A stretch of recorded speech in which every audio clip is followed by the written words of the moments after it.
దేవుని నామానికి మహిమ కలుగునుగాక. ప్రియమైనటువంటి దేవుని బిడ్డలారా, మన ప్రభువును, రక్షకుడైనటువంటి యేసుక్రీస్తు వారి నామములో మీ అందరికి కూడా మా యొక్క శుభాభివందనాలు తెలియజేస్తున్నాను. ప్రియమైనటువంటి దేవుని యొక్క బిడ్డలారా, ఈరోజు మనం కొత్త అంశాన్ని నేర్చుకోవడానికి ప్రయత్నం చేద్దాం. మరి దేశం యొక్క భవిష్యత్తు ఒక క్రైస్తవుని చేతిలో ఉందని, అదీను ఆత్మ తీవ్రత కలిగిన ప్రార్థనాపరుని చేతిలో ఉందని భక్తులు సెలవిస్తా ఉన్నారు. ప్రియమైన దేవుని బిడ్డలారా, మరి ఈరోజు నేను చెప్పదలుచుకున్నటువంటి విషయం ఏంటంటే, మనము ప్రార్థన దేశాల కొరకు, రాష్ట్రాల కొరకు మనం ఏం చేయాలంటే ప్రార్థన చేసేవారిగా ఉండాలని దేవుని యొక్క లేఖనాలు సెలవిస్తా ఉన్నాయి. ఎందుకంటే నువ్వు సుఖంగాను, సౌఖ్యంగాను ఉండాలి అంటే, నెమ్మదిగా బ్రతకాలి అంటే, మరి మనుషులందరి కొరకు, రాజుల కొరకు, అధికారుల కొరకు నువ్వేం చేయాలంటే విజ్ఞాపన ప్రార్థన చేయాలని దేవుని యొక్క లేఖనాలు సెలవిస్తా ఉన్నాయి. అలాగే యెహెజ్కేలు గ్రంథం 22 అధ్యాయం 30 వచనములో అంటాడు, నేను దేశమును పాడు చేయకుండానట్లును ప్రాకారమును పరుచుటకును బద్దలైన సందులలో నిలుచుటకును తగిన వాడెవడని నేను ఎంత విచారించినను ఒక్కడైనను కనబడట లేదు అని ప్రవక్త అయినటువంటి యెహెజ్కేలు మాట్లాడుతూ ఉన్నాడు. కాబట్టి చూసారా, మరి దేశాన్ని కాపాడాలంటే, మరి దేశము సుఖ శాంతులతో ఉండాలంటే, దేశము రాష్ట్రాలు నెమ్మదిగా బ్రతకాలంటే, ఒక క్రైస్తవుని చేతిలో, ఒక క్రైస్తవుని బాధ్యత ఎంతైనా ఉందని జ్ఞాపకం చేస్తా ఉన్నాడు భక్తుడు. ఎందుకంటే, భారతదేశం యొక్క భవిష్యత్తు ఒక క్రైస్తవుని చేతిలో ఉంది. అది కూడా ఆత్మ తీవ్రత కలిగిన ప్రార్థన పరుని చేతిలో ఉంది. ఎందుకంటే, నువ్వు చేసే ప్రార్థన, విజ్ఞాపనలు నీ దేశాన్ని రక్షిస్తాయి. ఉగ్రత నుండి, క్షామము నుండి, ఇరుకు నుండి, ఇబ్బందుల నుండి నీ దేశాన్ని రక్షిస్తాయని చెప్పడానికి నేను ఎంతగానో ఇష్టపడుతూ ఉన్నాను ప్రియమైన దేవుని బిడ్డలారా. అందుకే మత్తయి సువార్త 26 అధ్యాయం 41 వచనంలో అంటాడు, మెలకువగా ఉండి ప్రార్థన చేయండి. మెలకువగా ఉండి ప్రార్థన చేయమంటాడు. అలాగే ఒక భక్తుడు అంటాడు, ప్రార్థన రేడియో తరంగాలు లాంటిది. దేవుని బిడ్డలు చేసే ప్రార్థనలు ఆయన సింహాసనం వైపుకి నిరంతరము ప్రసరిస్తూ ఉంటాయంట దేవుని బిడ్డలారా. చూసారా? ఏమంటా అన్నాడు? ప్రార్థన రేడియో తరంగాలు లాంటిది అంటున్నాడు. మరి దేవుని బిడ్డలు చేసే ప్రార్థనలు ఆయన సింహాసనం వైపు నిరంతరం గూడా ప్రసరిస్తూ ఉంటాయని దేవుడు జ్ఞాపకం చేస్తా ఉన్నాడు. కాబట్టి దేవుని బిడ్డలారా, మనం ప్రార్థన చేయడం, ఆయన సింహాసనం వైపు మన ప్రార్థనలు ఎళ్ళడం అనేది చాలా ప్రాముఖ్యమైనటువంటి విషయంగా కనబడతా ఉంది. మరి మనం మన దేశంలో, రాష్ట్రంలో క్రీస్తు రాజ్య స్థాపన జరగాలని, సాతాను యొక్క రాజ్యాలు కుక్కటి వేళ్ళతో కూడా పెకలించబడాలని, గొప్ప ఉజ్జీవపు దేవుని ఆత్మ కుమ్మరించబడాలని, సువార్తకు అనుకూలమైనటువంటి ద్వారాలు మన యొక్క రాష్ట్ర దేశాల్లో తెరవబడాలని మనం ఏం చేయాలి? ప్రార్థన చేయాలి. ప్రభుత్వ యంత్రాంగం కొరకు, వారి యోగక్షేమాల కొరకు, క్రీస్తు వ్యతిరేక శక్తులు బంధించబడినట్లుగా, అవినీతి, అక్రమములు, అంతగుండితనాలు రూపుమాపబడినట్లుగా, ప్రతి ప్రాంతంలోను, ప్రతి మారుమూల ప్రాంతాల్లో గూడా దేవుని పనికి ఆటంకం లేనట్లుగా, మన ప్రజలు, రాష్ట్ర, దేశ ప్రజలు క్రీస్తు ప్రేమ చేత ఆకర్షింపబడినట్లుగా మనం ఏం చేయాలి? ప్రార్థన చేయాలని దేవుడు మరి మన నుంచి కోరతా ఉన్నాడు. దేవుని కార్యాలు బలంగా మన జీవితంలో జరగాలి. సేవకుల్లో ఉజ్జీవము, సేవకుల యొక్క ప్రాంతాల్లో, సేవకుల యొక్క ప్రయాణాల్లో, సంఘాల్లో వారికి క్షేమము, ఆరోగ్యము, నెమ్మది కలగాలి. ఎందుకంటే మీకు తెలుసు, మరి మరి అమాలేకీయుల మీద ఇజ్రాయేలు ప్రజలు యుద్ధానికి వెళ్తా ఉన్నప్పుడు నిర్గమకాండములో అక్కడ ఏం జరిగిందంటే, మరి అమాలేకీయులు గెలుస్తున్నారంటే మోషే చేతులు దింపినప్పుడు, ఇశ్రాయేలు గెలుస్తున్నారు మోషే చేతులెత్తినప్పుడు.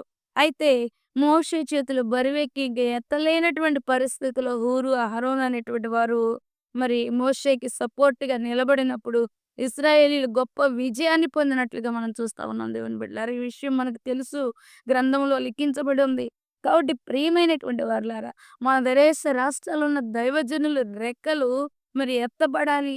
మన దేశం క్షేమంగా ఉండాలి. మన రాష్ట్రం క్షేమంగా ఉండాలి. మన ప్రజలు క్షేమంగా ఉండాలి. మనకున్నటువంటి పాడి పంట పశువులు క్షేమంగా ఉండాలి అంటే, మన దైవజనులు, విశ్వాసులు చేతులెత్తి దేవునికి ప్రార్థన చేయాలి. అలాగే దైవజనునికి సపోర్ట్ చేసేవారిగా మనం ఉండాలని దేవుని యొక్క లేఖనాలు సెలవిస్తా ఉన్నాయి. కాబట్టి మరి గొప్ప ఉద్యమం, గొప్ప మరి ఆశ్చర్యమైన కార్యాలు మనం చూడాలంటే, మన దేశ రాష్ట్రాల కొరకు కూడా మనం ప్రార్థన చేసినప్పుడు, మన ప్రాంతాలు సురక్షితంగా ఉంటాయి దేవుని బిడ్డలారా. మన రాష్ట్రాలు సురక్షితంగా ఉంటాయి దేవుని బిడ్డలారా. మన జీవితాల్లో ఆశ్చర్యమైనటువంటి కార్యాలను దేవుడు జరిగించ జరిగిస్తాడని చెప్పడానికి నేను ఎంతగానో ఆశపడతా ఉన్నాను. చూడండి, మరి జమ్మూ కాశ్మీర్ నుండి మరి క్రిందున్న తమిళనాడు వరకు, మరి ఇటు గుజరాత్ నుండి అటున్న నాగాలాండ్, మరి అరుణాచల్ ప్రదేశ్, మరి నలుదిక్కుల మన దేశంలో మరి ఎన్ని ప్రాంతాలున్నాయో, ఎన్ని రాష్ట్రాలున్నాయో, చాలా మందికి దేవుని వాక్కు వెళ్ళడం లేదు. చాలా మందికి దేవుని మాటలు తెలియడం లేదు. ఇంకా చాలా మంది బంధకాల్లో ఉన్నారు. ఇంకా చాలా మంది పాపంలో బ్రతుకుచూ ఉన్నారు. ఇంకా చాలా మందికి దేవుని ప్రేమ తెలియని ప్రజలుంటా ఉన్నారు దేవుని యొక్క బిడ్డలారా. కాబట్టి వారందరికీ కూడా మనం ఎళ్లి చెప్పాలంటే చెప్పలేం. ఎందుకంటే దేవుడు ఒక్కొక్క రాష్ట్రానికి, ఒక్కొక్క ప్రాంతానికి దైవజనులు పిలుచుకున్నాడు. వారెళ్లి చెప్తున్నారు గనక, వారి కొరకు మనం ప్రార్థన చేయవలసిన వారంగా ఉన్నాం. దేశంలో నమ్మకస్తులైన వారిని కూడా దేవుడు కనిపెడుతున్నానని ఆయన యొక్క వాక్యంలో మరి రాయబడినట్లుగా మనం చూస్తా ఉన్నాం దేవుని బిడ్డలారా. ఇంకో మాట అన్నాడు, ఒక క్రైస్తవుడు చేసేటువంటి ఒక అతి పెద్ద పాపం ఏదైనా ఉందంటే అది, అట్లాగే అతి సులువైన పాపం ఏదైనా ఉందంటే అది ప్రార్థన చేయకపోవడమేనని మరి యొక్క లేఖన భాగం సెలవిస్తా ఉంది. దైవజనుడు తెలియజేస్తా ఉన్నాడు. మరి ఒక క్రైస్తవునిగా ప్రార్థన కలిగి ఉన్నావా? కనీసం నీ గురించి నువ్వు ప్రార్థన చేసుకోగలుగుతున్నావా? ఒకవేళ చేసుకోలేకపోతే అంటున్న మాటేంటంటే, క్రైస్తవుడు చేసే అతి పెద్ద పాపము, అతి సులువుగా చేయగలిగిన పాపం ఏదైనా ఉంది అంటే, అది ప్రార్థన చేసుకోకపోవడమేనని మరి దైవజనుడు మరొక్కసారి మనల్ని హెచ్చరిస్తా ఉన్నాడు ఆయన మాటల ద్వారా. కాబట్టి ప్రియమైనటువంటి వారలారా, మనం ఏం చేయాలంటే ప్రార్థనా పరులుగా ఉండాలి. ప్రార్థన చేసేవారిగా ఉండాలి.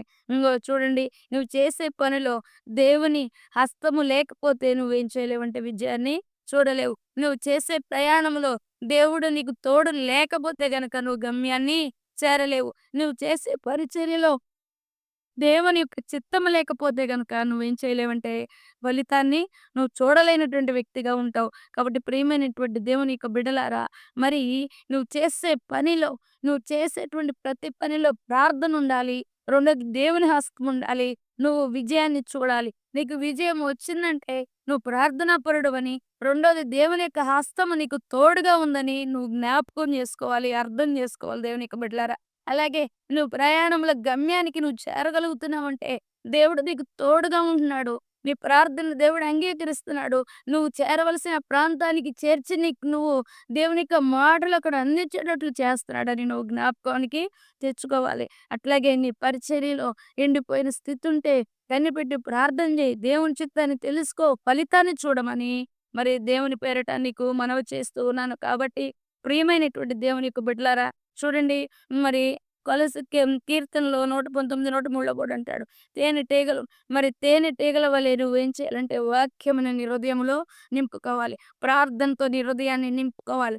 పాటలతో నీ హృదయాన్ని నింపుకోవాలి. తేనెటీగలు ఏం చేస్తాయంటే అది యొక్క తేనెనంతా ఆ పుష్పాల నుంచి ఆ మకరందాన్ని, ఆ తేనెను స్వీకరించి వాటి యొక్క హృదయంలో నింపుకొని గూడు కట్టినట్లుగా నీ యొక్క వాక్యాన్ని తేనెటీగల్లాగా వాక్యముని నీ హృదయంలో నింపుకొని, ప్రార్థనని నీ హృదయంలో నింపుకొని, అనేకులకు నువ్వేం చేయాలంటే మాధుర్యంగా మారాలి. కాబట్టి ప్రియమైనటువంటి దేవుని బిడ్డలారా, ఈరోజు మన యొక్క మాటలు ఏమై ఉన్నాయంటే దేశాల కొరకు, రాష్ట్రాల కొరకు, ప్రపంచం కొరకు మనం ఏం చేయాలి?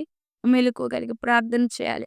మనం సుఖంగా ఉండాలన్నా, నెమ్మదిగా ఉండాలన్నా, మన పరిస్థితులు చక్కబడాలన్నా ఖచ్చితంగా మనకేం కావాలంటే ప్రార్థనా జీవితం కావాలని దేవుడు జ్ఞాపకం చేస్తా ఉన్నాడు. కాబట్టి ప్రియమైనటువంటి వారులారా, రాజుల కొరకు, యాజకుల కొరకు, యజమానుల కొరకు, అధికారుల కొరకు, నీ అధికారుల కొరకు, సమస్తము కొరకు, వారు మంచివారైనను, చెడ్డవారైనను వారి క్షేమం కొరకు ప్రార్థన చేయవలసిన బాధ్యత మన మీద ఉంది గనక మనం ప్రార్థన చేయాలి. మనం ప్రార్థన చేసినప్పుడు ఆ ప్రార్థన దేవుని సింహాసనం దగ్గరకు వెళ్ళి దేవుడు మన ప్రార్థనకి, చూసారా, ఇశ్రాయేలు ప్రజలు బానిసత్వంలో ఉన్నప్పుడు వారి మూలుగులు దేవుని సింహాసనాన్ని కదిలించడమే కాదు, దేవుడు వారి మూలుగుల మీద లక్ష్యముంచి ఆనాడు తన పితరులతో చేసుకున్నటువంటి ఆ యొక్క నిబంధనను జ్ఞాపకం చేసుకొని మోషేని లేపుకున్నాడు దేవుని బిడ్డలారా. ఎప్పుడైతే నువ్వు ప్రార్థన చేస్తావో, నీ మూలుగులు దేవుని సన్నిధికి ఎళ్తాయో, దేవుని సింహాసనం కదలటము, దేవుడు నీ ప్రార్థన మీద లక్ష్యముంచడము, నీకు ఆశ్చర్యమైనటువంటి బలమైనటువంటి విజయాన్ని దేవుడివ్వటం జరుగుతది. కాబట్టి నేనొక్కదాన్నే చేయటం వల్ల మరి ఈ దేశమంతా బాగుపడిద్దా? ఎక్కడ చూసిన పరిస్థితులన్నీ అల్లకల్లోలంగానే ఉన్నాయి కదా! అని అనుకోవద్దు. విశ్వాసముంచి, మెలకువ కలిగి ప్రార్థన చేయి. నీ ప్రార్థన నీతిమంతుని ప్రార్థన మనఃపూర్వమై బహు బలము గలదై ఉందని భక్తుడు సెలవిస్తా ఉన్నాడు. ఏలియా ఒక్కడే కానీ 3:30 సంవత్సరాల వర్షం పడదంటే పడలేదు దేవుని బిడ్డలారా. నువ్వు ఒక్కడివే కావచ్చు. కానీ నీలో దేవుని ఆత్మ పరిపూర్ణంగా 100కు 100% పని చేస్తే గనక నీ ఒక్కడి ప్రార్థన బట్టి నీ దేశాన్ని, నీ రాష్ట్రాన్ని, నీ ప్రజలను, నీ ఇంటి వారిని దేవుడేం చేయగలడు? రక్షించగలడని మరిచిపోవద్దు. దానికి ఆయనకి బాహుబలం ఉన్నదని, శక్తి ఉందని, పరాక్రమం ఉందని నువ్వు మర్చిపోవద్దని ప్రభువు పేరిట తెలియజేస్తూ మరి ఇట్టి మాటలు ప్రభు మన వినికిడిలో దీవించి, ఆశీర్వదించి బలపరచును గాక. ఆమేన్. God bless you.